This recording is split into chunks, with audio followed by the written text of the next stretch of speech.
call this the hammer. Welcome, huge movie fanatic Nate stopping on by. This time I'm coming your way with a video in part in celebration of finally The Abyss coming out on 4K and Blu-ray on March 12th. Partially celebrating that long time coming event, and also just the fact that I recently picked this up on LaserDisc. This version I never had because by the time I got a LaserDisc player in 1994, 30 years ago, the special edition LaserDisc of The Abyss was already released. So when I came across this for a reasonable price at half-price books, I'm like, you know what? I've never owned this version, and I think it's the only version on home video of The Abyss, at least in North America, that's featured in the 1:8:5 aspect ratio, because as we'd go on to learn when the special edition LaserDisc came out and then the DVD came out, that this is probably a movie that was shot that super, that wide, that more Panavision aspect ratio, Panavision-esque aspect ratio. But I'm pretty sure, like so many of the James Cameron, I think all of the really wide James Cameron films were shot in, if not super 35 millimeter, something very similar to super 35 millimeter, where when it's like a big huge image, and then like it's really hard to explain. Like if you've got the really widescreen version of it, you're seeing everything on the sides, but if you do an open, a full frame version or a 1:8:5 version, you're actually getting stuff on the top and bottom, so it's in getting less on the sides. So this is a kind of an in-between version of like full frame and the actual really wide version, the 1:8:5 home video version of The Abyss, coming at you to showcase this frickin', I can only assume it's the original North American LaserDisc release of The Abyss. On the back here on the bottom it does say copyright 1992, Fox Video Incorporated, all rights reserved. So I'm not exactly sure if this would be the first LaserDisc release of The Abyss or not. Chances are it is not, as I would assume there would have been a LaserDisc release in the release here on home video in North America 1990. So chances are this may not be the first LaserDisc release, but it's definitely one of the LaserDisc releases. Ironically, this release has got the year on it, 92, a year before. I'm pretty sure the special edition came out in 1993, I think, if not 93, 94. Taking a closer look at the front cover, this is what Fox Video was doing in the early 90s with widescreen LaserDiscs. Got a black band on the top that says special widescreen edition.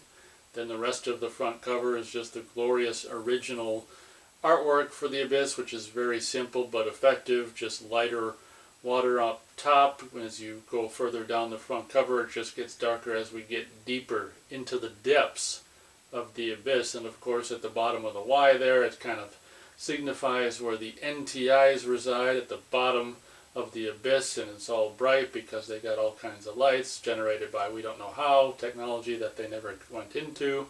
As we reach the bottom of the front cover, on one corner you can see LaserDisc logo, also the word LaserDisc.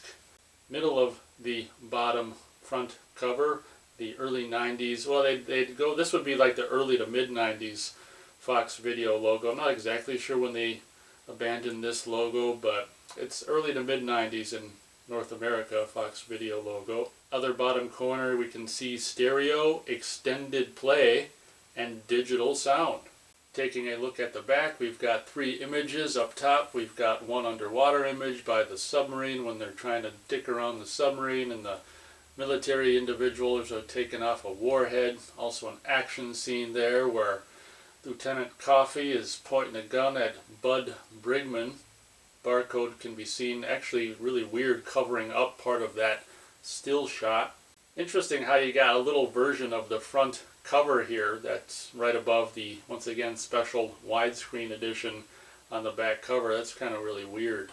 Underneath it says, the film contained on this LaserDisc is being presented for your enjoyment in the widescreen format or letterbox, allowing you to experience the film at home as close to the original version as possible.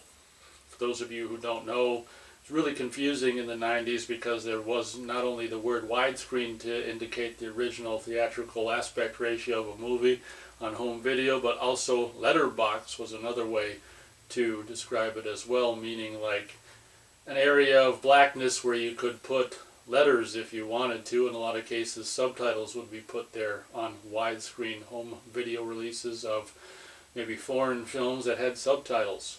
Got a little area here that is indicated for the story. Writer, director James Cameron and producer Gail Ann Hurd have teamed again to create this epic underwater adventure.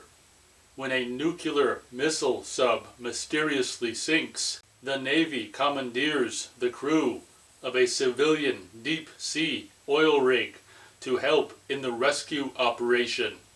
This perilous mission becomes a wondrous odyssey into the unknown as forces from the ocean's deepest region begin to make contact with the divers. For Bud Brigman and his estranged wife, Lindsay, it becomes also a test of their physical and emotional limits. Their journey into the endless night of the ocean's depths lays bare the human heart in an elemental confrontation between death, love, and something else. The strange, inhuman watchers in the abyss, requiring the most complex underwater sets, photography, and special effects ever attempted. This science fiction thriller is suspenseful filmmaking at its best. There's everything you've ever known about adventure, and then there's the abyss. And this is something you wouldn't find on a VHS release of the title because you've got so much extra space on the back of a LaserDisc to showcase it, but you've got the abbreviated cast here and chapter index. Feel free to pause and read if you want to. As you can see here, there's 3 sides to this release since it is longer than 2 hours. Underneath the third image, which depicts the scene where they have to decide who's going to drown and who's going to do what to bring who back to whatever, can be found, under that image can be found abbreviated credits in pretty big print there. Other information can be seen, the PG-13 rating, Dolby Surround Stereo. Other information can be seen between those 2 black bars, I guess. On the bottom, once again, we can see digital sound and stereo and the CX noise reduction logo and a little bit of information about this particular LaserDisc release.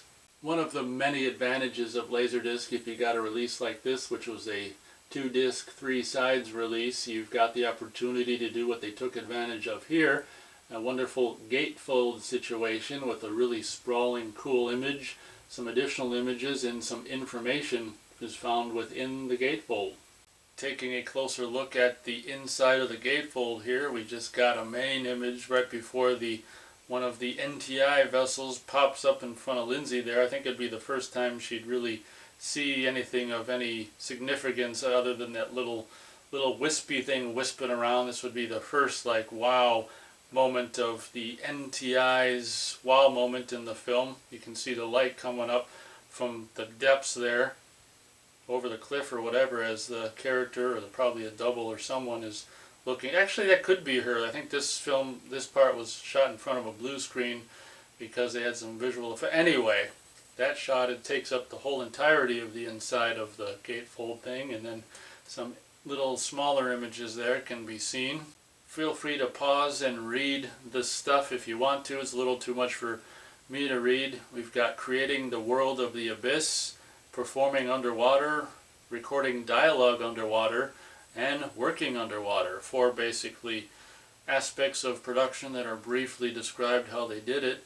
Taking a look at the label for side 1, really kind of a cool layout. I like the black and the white and some of the red colors on the label. Early to mid 90s, possibly late 90s Fox Video logo, special widescreen edition logo, LaserDisc, stereo, closed caption, 1 indicating side 1 of a 3-sided release, catalog number 1561-85, extended play, can also see under the little hole there the Abyss and other info. Needless to say, sides 2 and 3 are identical, with the exception of the 1 is replaced by the 2 for side 2, and it's replaced by a 3 for side 3. What I will show you, however, is the 4th side, as we can see here, which simply says program material has been recorded only on other side of this LaserDisc. You know, once again, if you've seen any other of my reviews regarding a release with more than one disc and maybe 3-sided release, you'll know I always laugh at the kind of the grammar here. Like I think there's enough room for you to put recorded on the other side of this laser disc. Like I don't know why we can't say on the other side instead of just only on other side. That always cracks me up when I see it. That's why I'm laughing so hard right now. Everything else is pretty much just kind of bare bones situation here. It's actually funny that they put special widescreen edition on this side, maybe simply just LaserDisc and Fox Video logo, but it's funny that they decided to put the special widescreen edition logo on a side where there's nothing widescreen. I mean, they didn't put stereo, they didn't put any other information. I wonder why they put that. That's kind of funny. Ha ha ha ha. Guess that about does it for the showcasing. Fingers crossed that the 4K and Blu-ray release of the Abyss looks good. I would imagine, just like with the releases of Aliens and Terminator 2, I would imagine that the grain will be pretty much DNR'd away, but I can only assume that the 4K and Blu-ray releases will look better. They have to look better than the DVD. So looking forward to the Blu-ray. I don't have 4K, so I'll be looking forward to the Blu-ray release of The Abyss on March 12th. I will probably be stopping by to do, I don't know if I've ever even reviewed the movie on this channel. Regardless, even if I have, I'll stop on by after the release of the Blu-ray to do a movie and Blu-ray review of The Abyss, I would imagine. Thanks for watching this video. Hope you guys enjoyed. And as always, we'll catch you on the next video.